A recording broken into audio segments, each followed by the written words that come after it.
Okay, dahil matagal na ako hindi kumakain ng balot. Hindi kakain lang ako ng sisiw. Ito si Mrs. Turuan tayo magbukas. Paano magbukas, mahal? Step by step. Paano yan? Tayo ay magbabasag.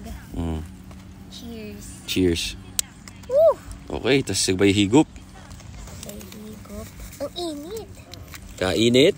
Wow! Woo! So nice. Akin to?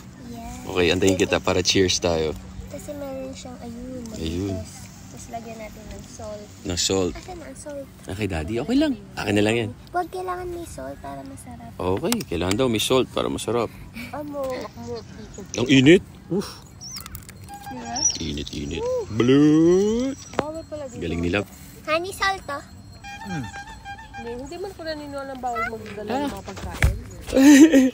Sorry lang. Ah! Hindi ako naniniwala ng bawal. Salt. Dami asin, no? Totoo pala.